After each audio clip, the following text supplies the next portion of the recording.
नमो अरिहन्ताणं नमो सिद्धाणं नमो आयर्याणं नमो वज्रायाणं नमो लोये सौवसाहुणं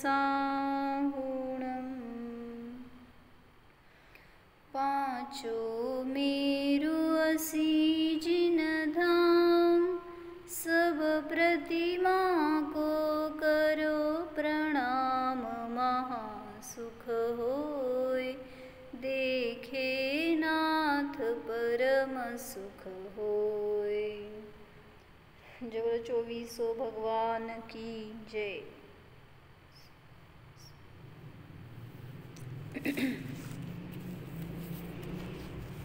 पंचमेरू पूजन मध्ये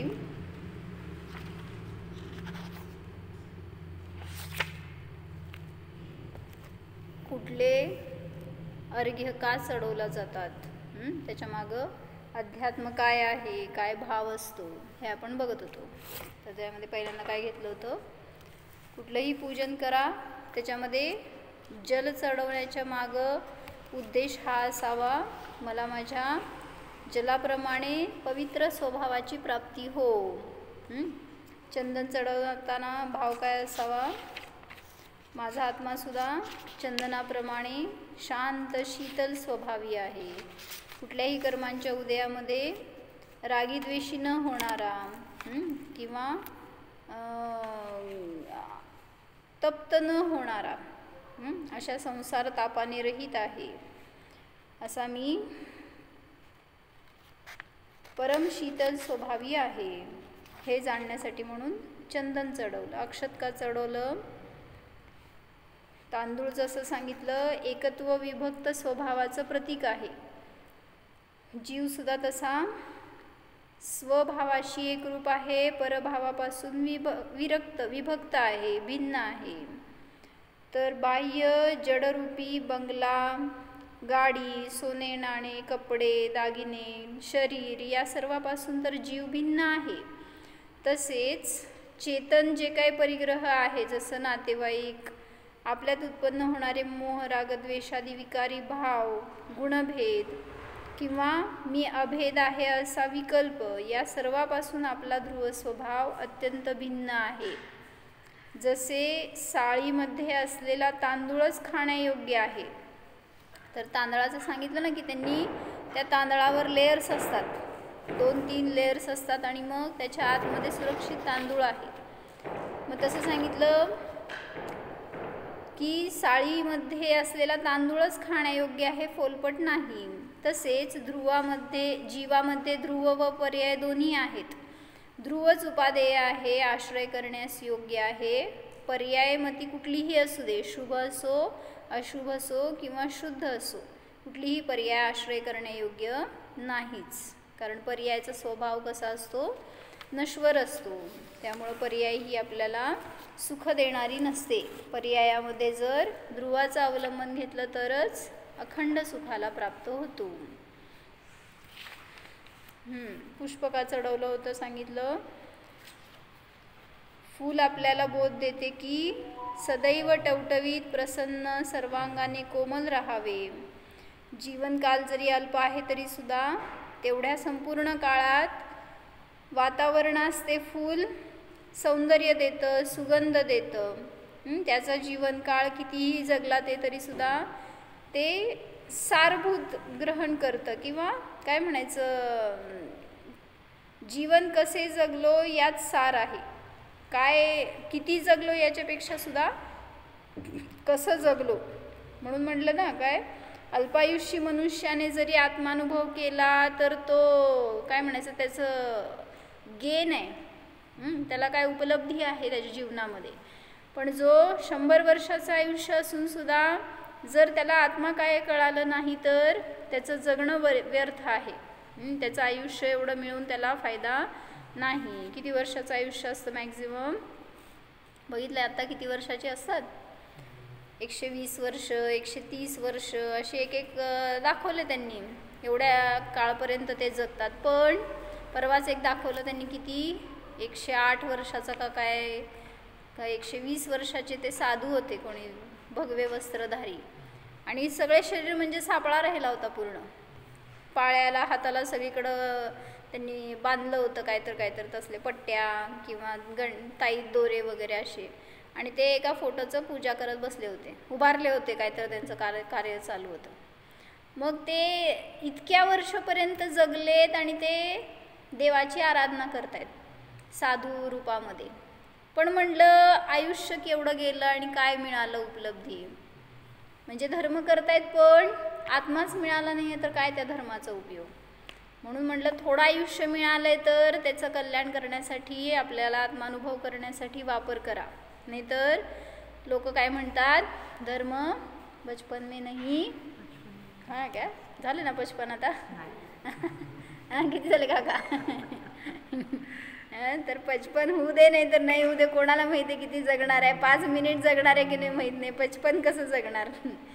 जे मिळालेलं आयुष्य आहे त्याच्यामध्ये आत्मानुभवाचं ध्येय असावं तर आपल्याला आपलं जीवन सार्थक आहे. आपल्यात अनंत वीर्य आहे, या शक्तीच्या सामर्थ्यावर प्रत्येक क्षण आपण उत्साही राहू शकतो. न्यायक स्वभावात डोलावे, रमावे. फुलाचे अंतरंग व बहिरंग कोमलच असते. फूल का चढवावे हे सांगायला लागलेत.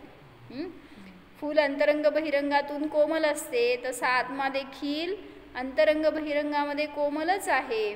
निश्चयाने फुलाप्रमाणे मी मायाचार रहितच कोमल आहे, निर्माया स्वरूप आहे. अशा ध्रुवाला जाणलं तर सरलता सहज प्रगट होते. म्हणून त्या सरलतेची प्राप्ती करण्यासाठी म्हणून पुष्पार्पण केलं गेलं. पुढं नैवेद्य का चढवलं? हां, पॉझिटिव्ह सांगा. ते पण निगेटिव्हच झालं. अंशन म्हणजे आशन म्हणजे खाणे, अनशन म्हणजे न खाणे, न खाणारा नाही आहे म्हणजे निगेटिव्हच झालं. पॉझिटिव्ह सांगा. हां, माझं भोजन काय आहे हे मला समजलं तर त्याचं मी प्राशन करू शकतो. मग चैतन्यामृत आहार स्वरूप आहे, ज्ञानामृत आहार स्वरूप आहे हे जाणण्यासाठी मी हे नैवेद्य चढवतोय. किंवा त्या अन्न पाण्यावर जगणारा मी नाही आहे, अन्न पाण्यानी मला शाश्वतता प्राप्त होणार नाही आहे. किती अन्न खाल्ल्यावर ध्रुव राहणार हो तुम्ही? कधी न मरणार असा अमर स्वरूप कधी प्राप्त होणार? अन्न खाऊन कधीच प्राप्त होणार नाही. भरपूर दिले त्यांनी त्याच्यामध्ये.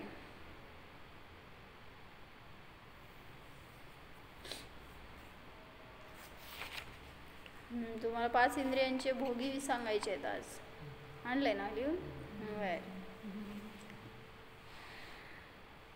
अंशन स्वभावाचे वेदन करणाऱ्या ज्ञानीची भोजन आदी परिग्रहांची आसक्ती आपोआप सुटते. त्यामुळे पूजा विधान केले तर धंद्यात नफा मिळावा, मूलबाळ मिळावे, संकट रोग दूर व्हावे, सुंदर शरीर मिळावे, सांसारिक सुख मिळावे, असे अज्ञानामुळे धर्मक्षेत्रात उत्पन्न होणारे याचकतेचे मिथ्याभाव सहजच लयास जातात. त्यामुळे तिथे कुठलेही असे विभाव राहत नाहीत. दीपक का चढवला? दीपक जसा स्वपर प्रकाशी आहे तसा माझा आत्मा सुद्धा स्व आणि पराला जाणणारा मात्र आहे. उत्कृष्ट पदार्थ असो की निकृष्ट, अग्नी सर्वांना माया करते. काय करती? जाळती अग्नी. अग्नी काय करते हो? सगळ्यांना आपल्यात सामावती म्हणजे जाळून टाकते. त्याप्रमाणे ज्ञानामध्ये उत्कृष्ट असो निकृष्ट असो सर्व पदार्थ ज्ञेय रूपाने समानतेने जाणले जातात. म्हणून असा आपला स्वभाव समतारूप आहे हे जाणण्यासाठी दीपक चढवला जातो. प्रकाशासाठी एका दिव्याला दुसऱ्या दिव्याची गरज नसते. त्याप्रमाणे आनंदासाठी तुमचा जीव आनंदी. तुम्हाला आनंदासाठी काय पाहिजे हो? धन पाहिजे, भोग सामग्री पाहिजे, फिरायला पाहिजे. काय काय पाहिजे हो? कशातून मिळणार आहे आनंद?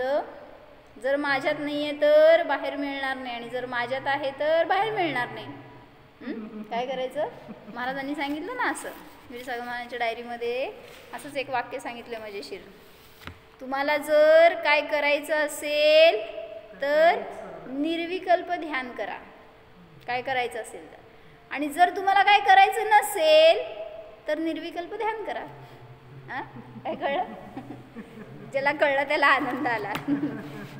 तर म्हणून काय करायचं, विकल्प नको. तसं मी आनंदी आहे तर दुसऱ्या मला आनंदासाठी दुसऱ्या कोणाची गरज नाही. मग एकदा मागं सांगितलं होतं ना, काय हो, जर मी स्वतःला आनंदी नाही मानलं तर 2 कंडिशन्स सांगितले. जर मी आनंदी आहे हे न मानणारा आनंदाच्या पूर्तीसाठी पराचं शरण जातो, तो कधीच आनंदी होत नाही. आणि काय 2 सांगितलं होतं, आनंद परातून येतो असं मानणाऱ्याला पण कोणी आनंदी करू शकत नाही. आनंद माझ्यात नाही असं म्हणणारा सुखी होणार नाही, आणि मला परातून आनंद येतो असं म्हणणाराही सुखी होणार नाही. काय कळलं? काय कळलं? म्हणणारा सुखी होणार नाही आणि माझ्यात नाही असं म्हणणारा पण, तुम्ही कोण? दोन्ही पण. लिहा आपली ओळख. आनंदी कोण होतो आणि कोण होत नाही ह्याच्यासाठी सांगितलं होतं.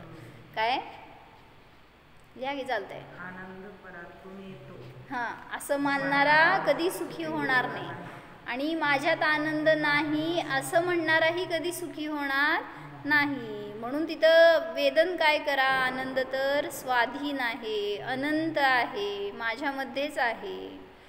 त्याचा विश्वास आला तर आपल्याला आपलं जीवनसुद्धा आनंदी होणारच.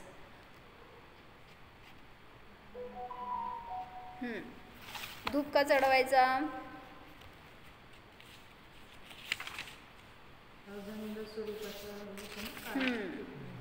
धूपाला काय सांगितलं होतं? धूप जसं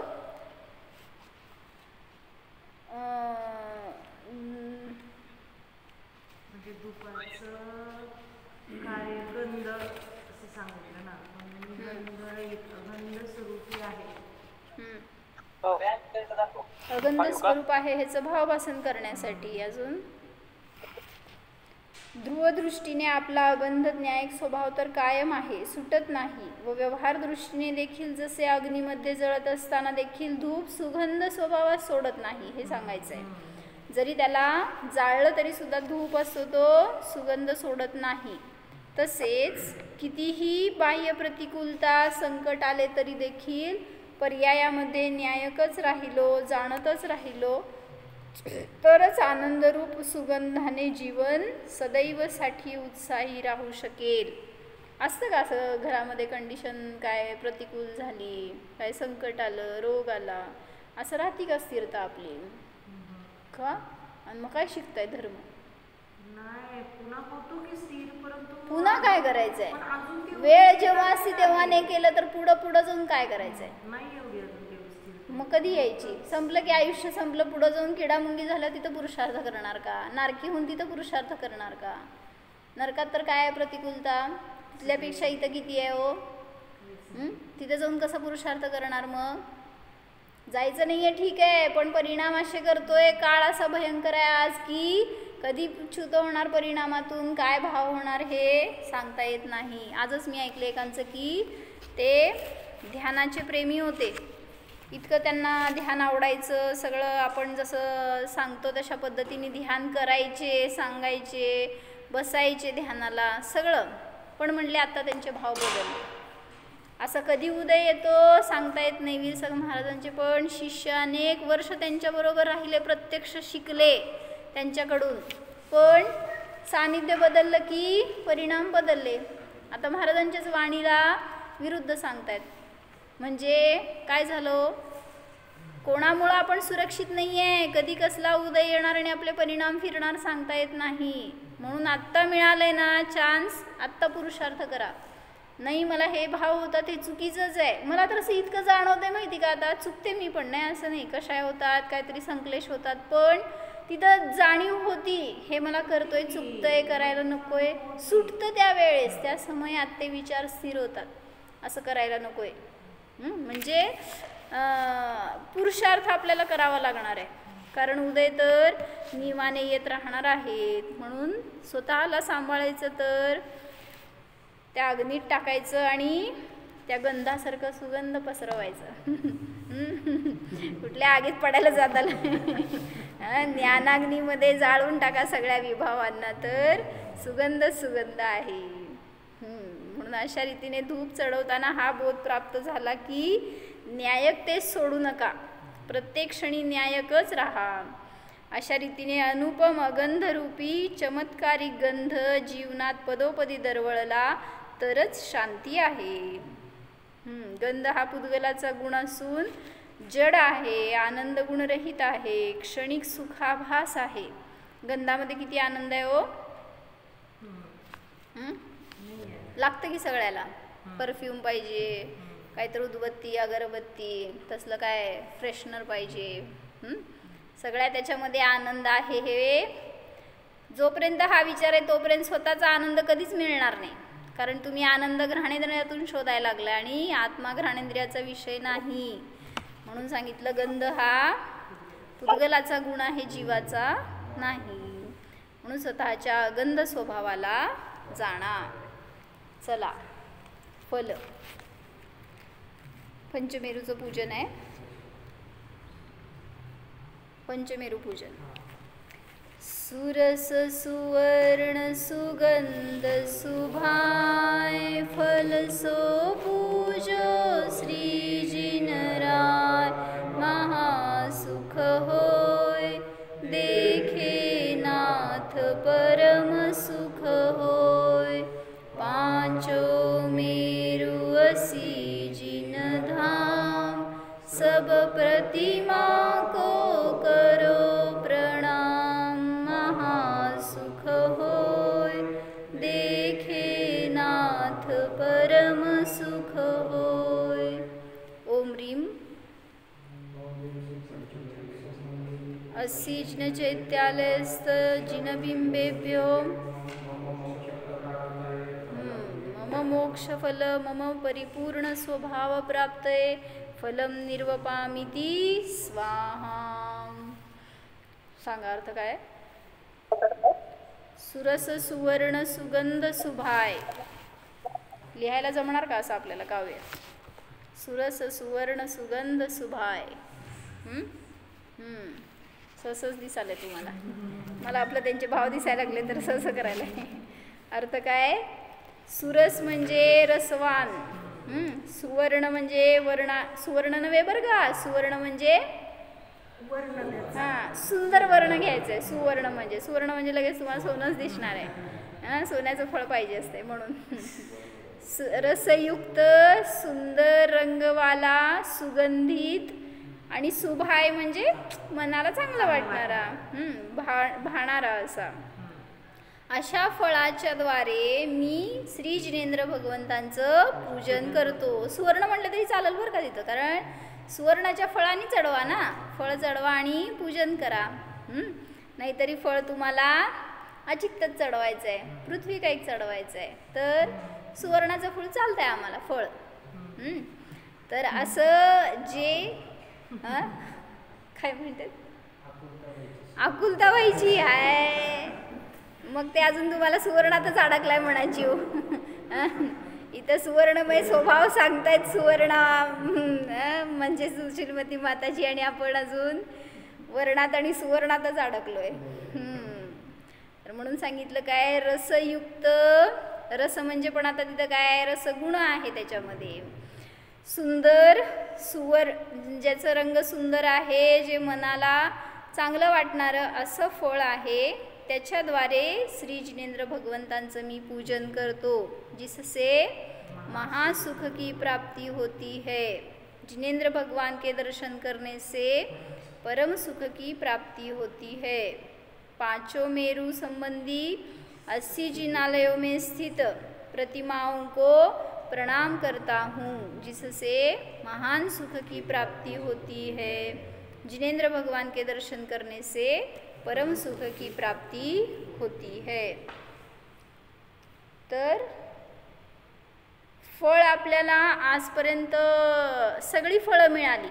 कर्माचं फळ मिळालं, विभावांचं फळ मिळालं, किंवा कोणाला विरोध केला त्याचं फळ मिळालं. सगळ्या प्रकारांनी आपण फळं भोगली आहेत. पण आनंदरूप फळ कधी भोगलं नाही.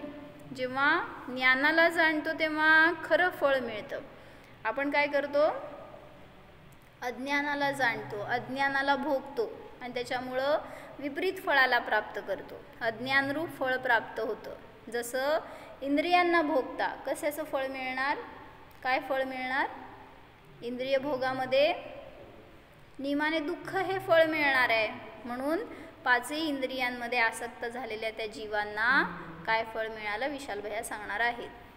चला, काल अभ्यास सांगितलं होतं तुम्हाला, नाही बी काय म्हणायचं नाही. उद्या जेवायला बंद, उद्या जेवायला सुट्टी. मग बोल भैया,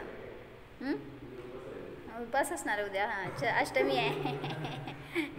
हां, मिळालं का तुला ज्ञानाच्या महिमामध्ये?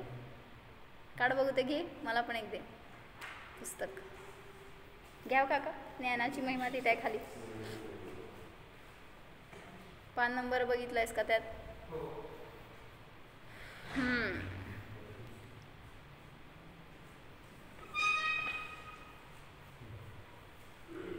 हातात देऊ नको ना आज.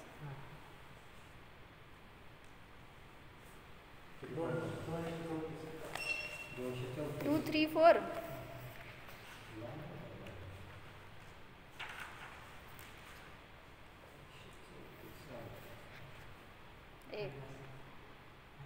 काय नाही आहे भैया, त्याच्या आधी असं.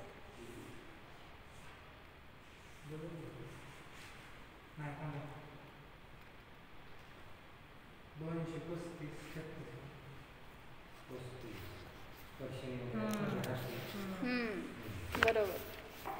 ज्ञानाची महिमामध्ये त्यात घेतलंय की कुठल्या इंद्रियांमध्ये आसक्त झालेल्या कुठल्या जीवाची दुर्दशा झाली. कशासाठी बघितलं होतं काल? नाही, कशासाठी? तिकडं बघा की, हां, विषयांमध्ये कुठल्या कुठल्या विषयांमध्ये कोण आसक्त झाला आणि त्यांना काय फळ मिळालं हे सांगितलं होतं. अनगार धर्मामृतमध्ये वाच भाभी, जोरात वाचा. अनगार धर्मामृत जोरात. असे सांगितले की जो पंचेंद्रियामध्ये आसक्त होतो तो नियमाने दुःखाला प्राप्त होतो. ज्यांचे इंद्रिय जिवंत आहेत त्यांचे दुःख प्रतिसमयात चालू आहे. पण मुनिराजांना औपाधिक दुःख नसते. त्यांची औपाधिक दुःख म्हणजे कर्माच्या उपाधीने मिळणारं ते सुख दुःख. तसं नसतं. म्हणजे कर्मांचा उदय आला म्हणून मला सुख आहे, कर्म चांगले आहेत म्हणून मला आनंद आहे, असं नाही आहे. कारण कर्माच्या अधीन सुख दुःख नाही. त्यांची विषयामध्ये रती नसते. स्पर्शेंद्रिय सांगते माझे सामर्थ्य विचारायचे तर त्या खांबाला बांधलेल्या हत्तीला विचारा. तो हत्तीनीला आलिंगन करण्यासाठी पर्वत झाला आहे. जर इंद्रियाच्या अधीन झाला नाही तर तो क्षणात स्वतंत्र होऊ शकतो, पण हत्तीनीच्या स्पर्शासाठी पराधीन होतो.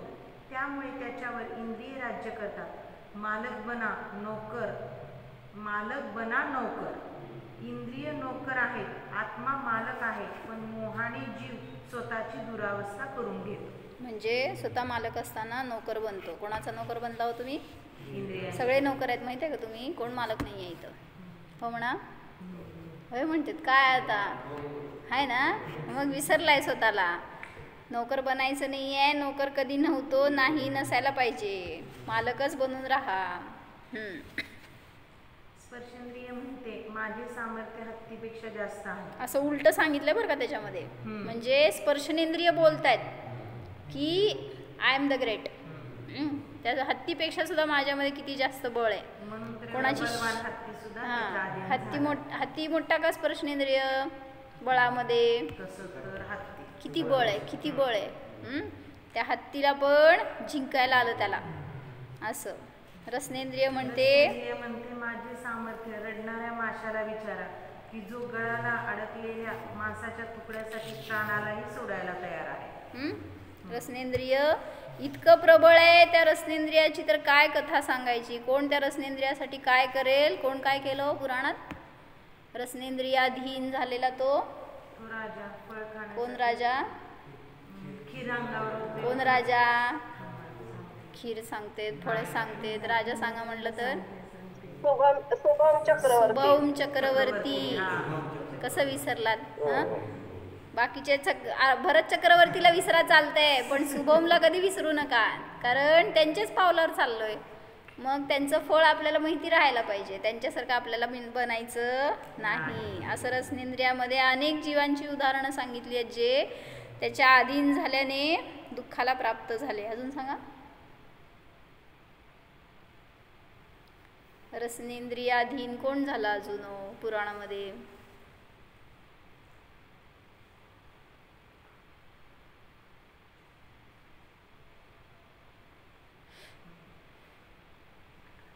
मासा. बरं, आठवू अजून. तो मासा त्या रसनेंद्रियाच्या अधीन झाल्याने त्या गळाला फसला. घाणेंद्रिय सांगते, माझे सामर्थ्य सूर्याच्या किरणाला विचारा, कारण सूर्यास्त झाला की कमळातील भुंगा आपले आयुष्य गंध भोगण्याचे भावामुळे गमावतो. ज्ञानाची महिमामध्ये 235 पान आहे. कोणाकडे पुस्तक असेल तर वाचा त्यामधनं. घ्राणेंद्रिय सांगते, माझे सामर्थ्य सूर्याच्या किरणाला विचारा, कारण म्हणलं ना की सूर्य उगवला की ते कमळ उमलतं. जाऊन भुंगा त्यात बसला, सूर्य मावळला की ते कमळ बंद झालं, पण भुंगा बाहेर आला नाही. का? गंध घेण्याचे भाव त्याला इतके तीव्र, गंध भोगण्याचे, त्यामुळं तो त्याच्या आतच अडकला. आणि त्याची शक्ती आहे, बाहेर तोडून येऊ शकतो. काय कमळाच्या पाकळ्यात काय शक्ती आहे का लई? सहज त्याला छेदून बाहेर येऊ शकतो, पण येत नाही. का? म्हणून सांगतायत काय, सूर्याच्या किरणाला विचारा, कारण सूर्यास्त झाला की कमळातील भुंगा आपले आयुष्य गंध भोगण्याचे भावामुळे गमावतो. म्हणजे गंध आणि ह्याचं, परंतु इथं सूर्याच्या किरणाला सामर्थ्य विचार म्हणजे ते कशासाठी लावलंय? सूर्याच्या किरणाने ते उमलतं आणि मावळतं, काय बंद होतं कमळ. मग त्या भुंग्यात शक्ती असताना पण ते सूर्यकिरणाने उमललं गेलं होतं आणि सूर्यकिरणाने मावळलं ते कमळ, आणि त्यामध्ये बसलेला तो भुंगा त्या सूर्याच्या किरणांची वाट बघत बसला की परत ते उमलेलं आणि मी बाहेर पडणार, तोपर्यंत गंध भोगण्याचे भाव. त्यामुळं त्याच्या अधीन होऊन तो दुःखाला प्राप्त झाला. ते अंगार धर्मामृत मध्ये तसं आलंय. पुढं चक्षुंद्रिय सांगते, दिव्याला बघून पतंग जराही न घाबरता दिव्याकडे जातात. त्यांना हेही कळत नाही की दिव्यामुळे आपण जळून जाणार आहोत. काय म्हणतात भैया? काय नाही कळलं का? कळलं ना? मला वाटलं मला विचारा म्हणताय का, त्या सूर्याला विचारण्यापेक्षा. चक्षु इंद्रिय सांगते, दिव्याला बघून पतंग जराही न घाबरता दिव्याकडे जातात. म्हणजे का घाबरायचं का त्याला? कारण कदाचित ते त्याच्यात जळून त्याच्यामध्ये पोळून मरेल. त्यांना हेही कळत नाही की दिव्यामुळे आपण जळून जाणार आहोत. असंच झालं आज. ताट घेऊन बसले होते जेवायला आणि खोबरं होतं ताटामध्ये, खिसलेलं खोबरं, आणि त्याच्यावर एक चिलट आलं आणि ते बसलं जाऊन तिथंच लगेच. काय म्हणायचं, समूर्छन जीव आहे, ती उत्पत्ती पण तिथंच म्हणा असेल तर. आणि सगळं भरलेलं होतं ताट, पण तेवढ्या खोबऱ्यावरच जाऊन बसलं. का? तुम्ही खोल होतं का? आणि ते त्याच्यावर बसलं ना, त्याला किती काढायले तर ते हालेच ना. मग त्याला उचलून मी तेवढं खोबरं बाहेर दुसऱ्या डिशमध्ये ठेवलं, ते कशामध्ये जाऊ नये म्हणून. पण तरी ते तिच्यात गेलं तरी ते चिटकून बसलेलं, म्हणजे जिवंत होतं, पण भोगण्याचे एवढे भावना मी हलवतीये की ते कुठं चिकटून मरू नये वगैरे म्हणून. आणि ते काय म्हणायचं, माझं जेवण होईपर्यंत ते त्याच्यावरच टेस्टी असेल लई बहुतेक तर त्याच्यावरच बसलेलं होतं. आणि शेवटी काय झालं कुणाला माहिती, ते भोगत भोगत त्याच्यातच गेलं. पण म्हणजे त्याला काय केलं नाही बरं का, पण ते त्यातनं उडालच नाही, त्याच्यातच बसून शेवटी नंतर मी उचललं तर त्याचा देहच राहिलं होतं. म्हणजे काय झालं, त्याला म्हणायचं भोगाचे भाव. तिथंच जन्मलं आणि तिथंच मेलं. असं आपण पण काय करतोय, भोगातच जन्मतोय, भोगातच मरतोय. काय उपयोग केला हो मग मनुष्य भावाचा? तुम्हाला मिळालाय हा भाव म्हणले संयम करण्यासाठी, जे की अन्य भवामध्ये, अन्य गतींमध्ये, अन्य शरीरांमध्ये शक्य नाही आहे कदाचित तुमच्याकडून. तर हा भाव मिळालाय तर त्याच्याद्वारे आपल्याला संयम धारण करून पुरुषार्थ करणं आवश्यक आहे. पुढं. कर्णेंद्रिय सांगते माझी शक्ती त्या हरणाला विचारा, तो त्या बासरीच्या संगीतात तल्लीन होऊन शेवटी नाशाला प्राप्त होतो. चक्षु इंद्रियाचं कोणाला विचारायचं? पतंगाला.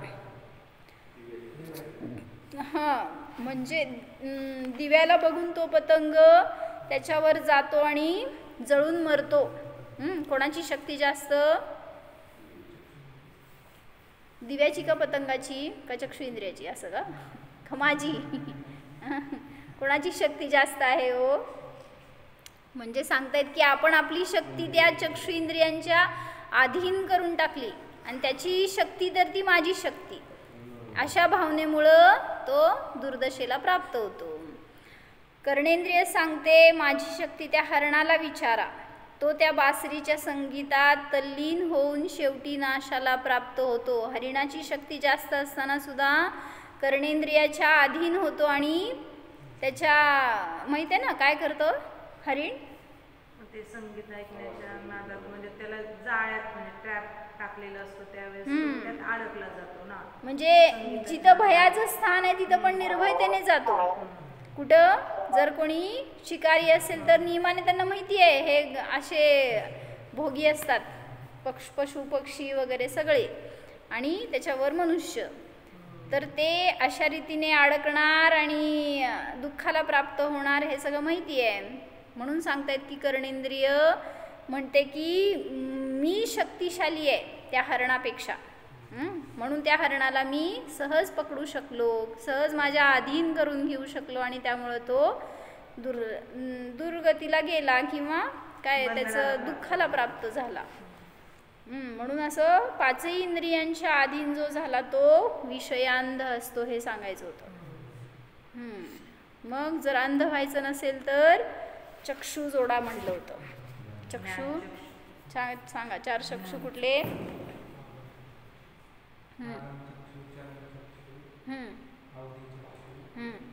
सर्वतः चक्षु. गाथा नंबर 234 आहे बरं काय, 250 म्हणले होते मी. प्रवचनसारच्या 234 गाथेमध्ये 4 चक्षु सांगितलेत. बघितलं नाही तर लिहावं तर माणसांनी. ह्याच्यात पण आहे का? सांग कुठे?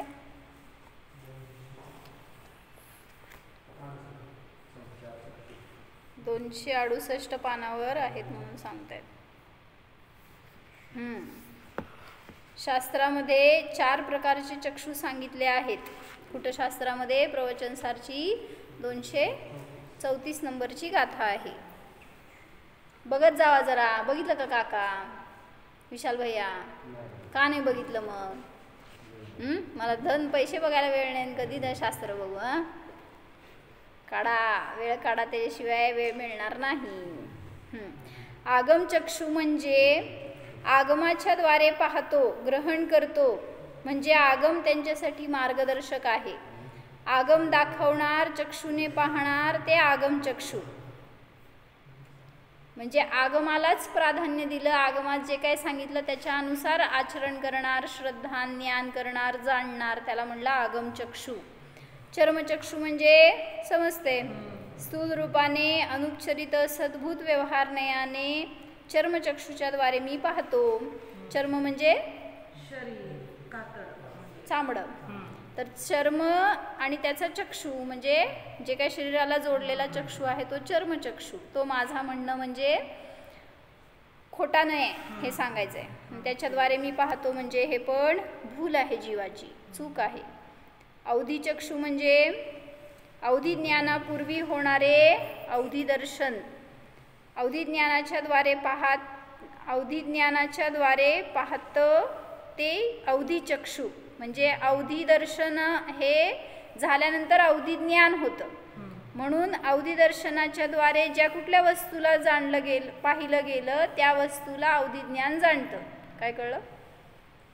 दर्शन उपयोग पूर्वी होतो ना ज्ञानाच्या, तर मग अवधी दर्शनाने ज्या वस्तूला पाहिलं, अवधी ज्ञान त्या वस्तूला ग्रहण करतं.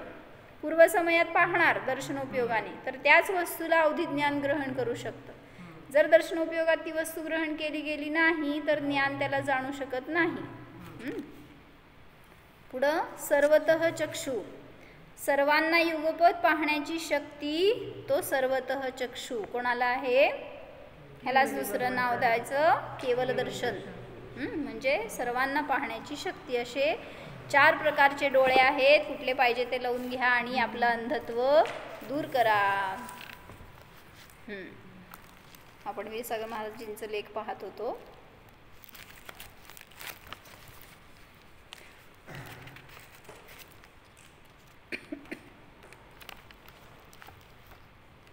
तुम्ही मला सांगणार होता पहचान बिन प्रीत नाही. पुढं सांगा. प्रीत बिन मिलन नहीं, मिलन बिन आनंद नहीं, आनंद बिन संयम नहीं, संयम बिन मुनी नहीं, मुनी बिन. सगळी पोरांची नावं घातली आहेत मध्ये. प्रीत, मिलन, आनंद, संयम. नावं म्हणून बघू नका तर भाव बघा त्यातून. चला सांगा काय सांगायचं होतं त्यातून. एखाद्या आत्ता जे आपण बघितलं ना विषयांध, त्याच्यामध्ये हे घालून सांगा मला हे वाक्य कसं परफेक्ट बसतंय. इक्वेशन हे एखाद्या विषयामध्ये अंध झालेला आहे कोणी जीव, तर कसं कसं त्याच्यामध्ये ही फ्रेज लागते.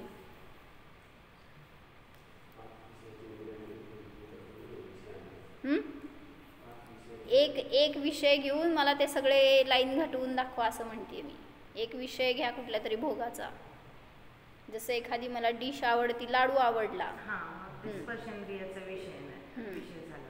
पहचान बिन प्रीत नाही. त्याची ओळख पाहिजे ना, माहिती आहे साधारण की मला हा लाडू आवडतो म्हणून. तर मग ते पुन्हा खाल्लं एकदा तर पहचान झाली, मग पहचान झाल्यावर प्रीत झाली. म्हणजे ते खाण्यासाठी एक आवड निर्माण झाली अंतरंगातून, ती प्रीत झाली.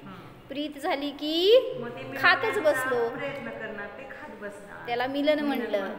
आणि जेव्हा मिळालं ते तर आनंदच आनंद, तींद्रिय आनंद असतो ना लाडूमध्ये.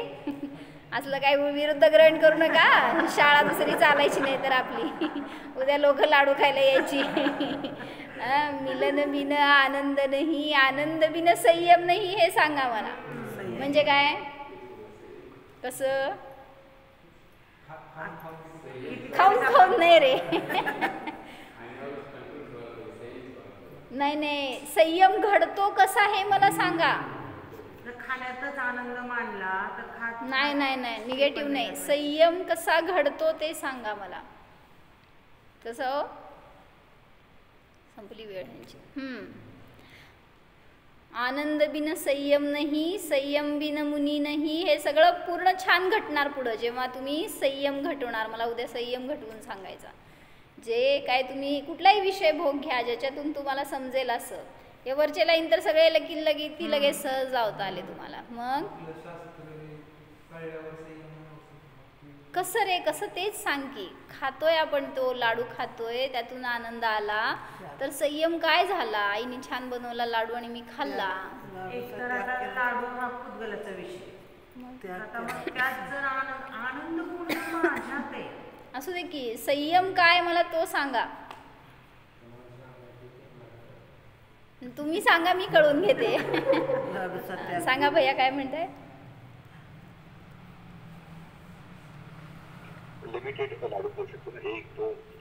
नाही, तसं नाही. लिमिटेड नाही, अनलिमिटेड खाणारे पण लई असतील.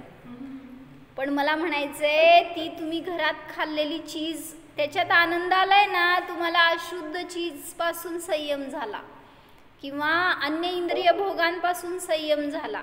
त्याच वेळी तेवढीच तुम्ही वस्तू खाल्लाय तर अन्य वस्तूंचा संयम झाला, रसाचा. म्हणजे अशी व्ह्यू बघा की इंद्रियाकडनं लावतोय आपण म्हणून अतिंद्रियाला लावायला पाहिजे ही गोष्ट, पण सगळ्या गोष्टीतून मग संयम झाला. जसं म्हटलं विवाह केला, संयम झाला का नाही हो. हा पण एक संयम आहे. हे ॲक्च्युली त्याच्यावर घटवले ना. पहचान बिन प्रीत नाही, विवाह ठरला तर हे सगळं सांगितलं पुढं. पहचान बिन प्रीत नाही, प्रीत बिन मिलन नाही, मिलन बिन आनंद नाही, आनंद बिन संयम नाही. कसा संयम झाला सांग. तिच्यापर्यंत थांबला ना उपयोग तर संयमित झाला तुम्ही. म्हणजे असंयम थांबला सगळ्या गोष्टींचा. हे घर माझं तर बाकीच्या सगळ्या घरांच्या विषयी विरक्ती झाली किंवा त्याच्यापासून भाव तुटले तर संयम झाला. मग असं सगळ्या गोष्टींमध्ये सांगितलं की संयमित होतो आपण. पण कधी? जेव्हा आनंद आला तेव्हा. तसं आता शास्त्र अध्ययन करतोय तर आनंदाला म्हणा ओगी ओगी, मी म्हणायला सांगितल्यावर काय जर आनंद आला तर संयम येणारच. आनंदाशिवाय संयम नाही, संयमाशिवाय मुनी नाही. जसं तुलसीदास त्याच्या बायकोमध्ये आसक्त गेला का नाही तिथपर्यंत, पण तिच्यामध्ये आसक्त होता तोपर्यंत तिच्याबरोबर असंयमी म्हणा. बाकीच्यांशी तर संयम झाला ना. ती एक पत्नी माझी, बाकी सगळ्यांशी मी काय म्हणायचं भाऊप्रमाणे किंवा अन्य असं, त्या सगळ्या परस्त्री आहेत. सगळ्यांपासून सुटून तिच्यापर्यंत आला ना, तीच संयमासाठी प्रेरित करणारी झाली. तीच तुम्हाला काय संयम बिन मुनी नाही, मुनी बनायला कारण ती ठरली. म्हणजे म्हणायचे प्रत्येक घटना, प्रत्येक व्यक्ती आपल्यासाठी गुरु असतो. फक्त आपण त्यातून बोध घ्यायला पाहिजे, शिष्य बनायला पाहिजे. तर म्हणून आनंद बिन संयम नाही, संयम बिन मुनी नाही. जेव्हा मी संयम केला की ही माझी पत्नी आहे, बाकी कोणी माझं नाही आहे या जगामध्ये, ह्याच माझा पती आहे, ह्याच्यात सोडून मला अन्य सगळे परपुरुष विष समान आहेत, असं जेव्हा संयमित झाला तेव्हा एक वेळ अशी येते की आता बास, की ह्यांनी पण काय आपल्याला आनंद देणारे नाहीत, हा विषय सुद्धा पर आहे. तर तिथून पण विरक्ती होऊन हा जीव स्वतःच्या संयम स्वभावाला जाणून मुनी होऊ शकतो. आणि मुनी झाला की मोक्षाची प्राप्ती सहज होते. म्हणून स्वतःला विषय करून जाणा, स्वतःमधला आनंद भोगा. हो, सावधान जाणा. स्वतःच्या उत्तम संयम धर्म स्वरूपाला जाणा. पहा, आनंद माझ्यामध्येच आहे, अनादि अनंत आहे, सुरक्षित आहे, स्वाधीन आहे, परनिरपेक्ष आहे.